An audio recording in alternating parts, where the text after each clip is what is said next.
आप देखिए पहले कभी ऐसा नहीं हुआ कि एक ऐसा लीडर जिसको जेल के अंदर बंद किया गया हो, उसके बाद उसकी आवाज़ को बंद किया गया हो, उसके बाद उसको उनके लोगों के लिए किसी किस्म का खिताब भी करने की इजाज़त ना दी गई हो। ये पहली बार हुआ है। पहली बार ऐसा हुआ है कि एक ऐसा लीडर जिसका इंतखाबी निशान छीन लिया जाता है मगर वो जीत जाता है। पहली दफ़ा ऐसा हुआ है। एक ऐसा लीडर जिसको उठा लिया जाता है और वो गायब हो जाता है और मुनक़ता कर दिया जाता है अवाम से, मगर फिर भी उसकी पार्टी छोटी होने की बजाय और ज़्यादा बड़ी हो जाती है। पहली दफ़ा ऐसा हुआ कि एक लीडर जिसको जेल के अंदर बंद कर दिया जाता है, वो कहाँ से हुक्म देता है और अवाम चारों तरफ से उधर पहुंच जाती है जिधर जिधर उसका इशारा होता है। पहली दफ़ा ऐसा हुआ है। इससे पहले आप देख सकते हैं कि आसिफ अली जरदारी या नवाज शरीफ, ये लोग अगर नाकाम हुए हैं, अगर ये बाहर भी हैं, तो ये लोगों को बुलाते हैं कि हमारे साथ आएँ, हमारे जलसों में आएँ, तो लोग इनके साथ नहीं आते। ये भी पहली दफ़ा हुआ है। और ये भी पहली दफ़ा है कि एक ऐसा शख्स जो जेल के अंदर बंद है, अवाम उसके साथ है और उसका नाम खान है। अब खान का एक इशारा, वो कहते हैं हाजिर है दिल हमारा जान हमारी। अब ये कैसे और किस तरीके के साथ बार बार इस पार्टी को ये ख़त्म करने की कोशिश करते हैं, मगर पार्टी आगे से भी ज़्यादा बड़ी होकर सामने आ जाती है। अब जो पार्टी के जितने भी MPs MNAs हैं, जिनमें इन्होंने बड़े बड़े ओहदे लिए हुए हैं, अब उनको देखना है कि वो किधर गायब है। वो तो बड़ी बड़ी बातें करते थे जनाब असम्बलियों के अंदर, जनाब इस तरह कर देंगे, मारें खाएंगे, पीछे नहीं हटेंगे, एहतजाज जारी रखेंगे जब तक इमरान खान साहब बाहर नहीं निकल आते, हम इधर से जाने वाले नहीं हैं। ये सिर्फ बातें थी उनकी। उसके बाद आप देख लें, जैसे ही खान साहब एहतजाज की कॉल देते हैं तो उसके बाद ये सारे गायब। जैसे ही एहतजाज की कॉल नज़दीक आती है तो लोग लंदन और अमेरिका की तरफ ये भाग जाते हैं। अब देख लें, कोई भी आपको नज़र नहीं आएगा। शेर अफजल मरवत भी आपको नहीं दिखाई देगा, वकास भी, अकरम भी नहीं दिखाई देगा।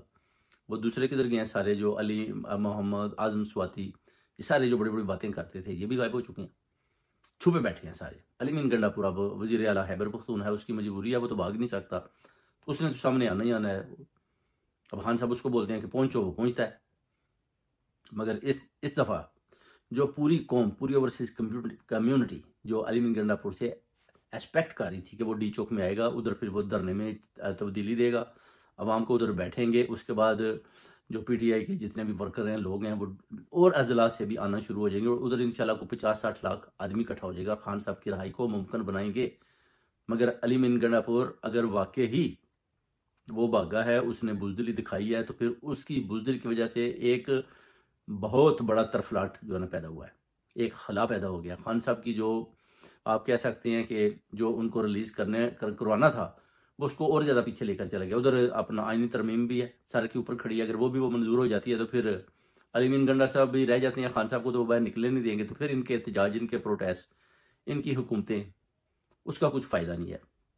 फिर उसके बाद आप भूल जाएं कि आप दोबारा असम्बलियों में आ सकते हैं, असम्बलियों में बैठ सकते हैं, कुछ कर सकते हैं, किसी तरह मीम को रोक सकते हैं। ये सिर्फ और सिर्फ क्रेडिट खान साहब को जाता है। खान साहब के लिए अगर आप सही तरीके के साथ नहीं खड़े होते तो समझ लें कि कोई भी आपके साथ नहीं खड़ा, कोई ओवरसीज कम्युनिटी से आपके साथ नहीं खड़ा, कोई पाकिस्तानी कौम में से आपके साथ नहीं खड़ा। इससे पहले आप देख लें, बेनज़ीर भुट्टो जो शहीद रानी है, वो भी जब प्रोटेस्ट करती थी तो आप देख लें वो साथ होती थी, उनकी सारी लीडरशिप साथ होती थी। और उधर जनाब जितने भी लड़ाई झगड़े जो कुछ भी होता था, शेलिंग भी होती थी, वो आगे से भरपूर मुकाबला करते थे। और आप देख लें कि अपना बीबी बेनज़ीर भुट्टो शहीद कई दफ़ा जख्मी भी हुई, मगर वो पीछे नहीं हटे, पूरी लीडरशिप उनकी साथ होती थी। इधर देखें, अली मीन गंडापुर साहब अकेले आ रहे हैं और उनको जो अपना इंटरनेशनल मीडिया भी नहीं दिखा रहा, और जो लीडरशिप है उसमें ये भी नहीं दिखा रहे कि कौन कौन सा अपना अली मोहम्मद खान साथ है नहीं, आजम स्वाति है नहीं है, उमर यूब है, अपना कौन कौन से लोग हैं जो साथ हैं, उस्मान डार है कि नहीं है, कौन है और कौन नहीं है,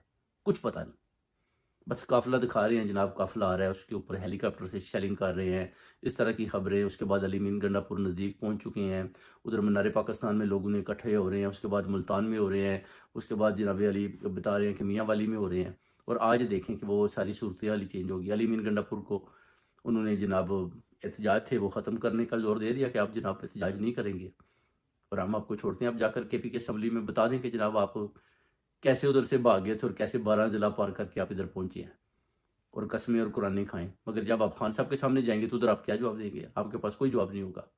पूरी कौम आपके आगे सवाल करती है और आपने उसके जवाब देने। अभी तो आप KP के असम्बली में बोलकर चले गए हैं, मगर 1-2 दिन में काफ़ी सवाल आते हैं जिनके आपने जवाब देने। उसके बाद फिर जितना भी सोशल मीडिया है, जितने भी लोग हैं, जिन लोगों ने शेलिंग खाई है, जिन्होंने भी प्रोटेस्ट में गए हैं, जख्मी हुए हैं, वो आपसे बार बार सवाल करेंगे, फिर आपने उनके जवाब देने हैं। अगर इसी तरह आप करेंगे तो फिर ये लोग तो खान साहब की कॉल पे निकलते हैं, आपको भी पता है। आप कॉल देकर देखेंगे, कोई आदमी नहीं आएगा, उनको आप पर यकीन ही नहीं होगा। उनको पता है कि अलीमीन गंडापुर तो पहुंचेगा ही नहीं, अगर पहुंचेगा तो और तरह की ड्रामेबाजियां शुरू हो जाएंगी। आजम स्वाति पहाड़ों की तरफ जाकर अपनी वीडियोस बनाएगा, शहरयार अफरीदी और कासिम सूरी अमेरिका से जाकर बोलेंगे, असद कैसर मैनचेस्टर में आके छुप के उधर से प्रेस कॉन्फ्रेंसें करनी शुरू कर देगा कि चले इधर तो मुझे कोई नहीं पकड़ेगा। तो ये चेंजिंग हो रही है, ये तब्दीली हो रही है नए पाकिस्तान में और पुराने पाकिस्तान में। बिलावल भुट्टो जरदारी पूरा जोर लगा रहा है कि जनाब आईनी तरमीम उसको जल्दी जल्दी पास किया जाए ताकि मैं प्राइम मिनिस्टर आ जाऊँ। जो उसकी डील हुई है, वो चाहता है कि जल्दी जल्दी जैसे ही आईनी तरमीम पास होती है, काजी आ जाता है, तो फिर जो उन्होंने आपस में वादा किया हो कि उसी वक्त बिलावल भुट्टो जरदारी को प्राइम मिनिस्टर बना देंगे, जो टाइम बाकी रहेगा शहबाज शरीफ को हटा दें और वो प्राइम मिनिस्टर बनने के चक्कर में अपनी कौम और अवाम को उस आईनी तरमीम के आगे बेच रहा है। जुल्फ़िकार अली भुट्टो की कब्र को बेच रहा है, अपनी वालदा की कब्र को बेच रहा है, सिर्फ और सिर्फ कि मैं बस वज़ीर आज़म बन जाऊँ और सिंध की आवाम का गोश्त नोचूँ, जैसे कि इससे पहले आसिफ अली जरदारी ने नोचा। तो ये सूरत हाल जा रही है। बेसिकली आपको पता है कि इस मुल्क में अब गिरफ्त जो है, आपको पता है एस्टेब्लिशमेंट जर्नैलों ने डाल लिया, बुरे तरीके के साथ उन्होंने पकड़ कर लिया हर चीज़ की। पठानों का कहते हैं जनाब बड़ी बदर कौम है, अब पठानों पर भी उन्होंने देख ले, इनको भी बड़े तरीके के साथ उन्होंने काबू कर लिया। अब पंजाबियों ने जो प्रोटेस्ट की उधर मारे खाई, वो भी बात कर चलेगी। ये तो सूरत हाल है अब इन इलाकों में।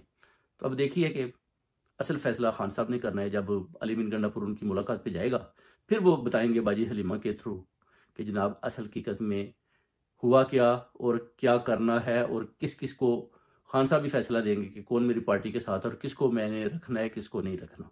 तो ये चीज़ें देखने वाली हैं, किसको अब खान साहब निकालते हैं, पार्टी से आउट करते हैं, और किसको खान साहब पार्टी के अंदर रहने देते हैं। वो कहते हैं अवाम मेरे साथ है और मैं अवाम के साथ हूँ।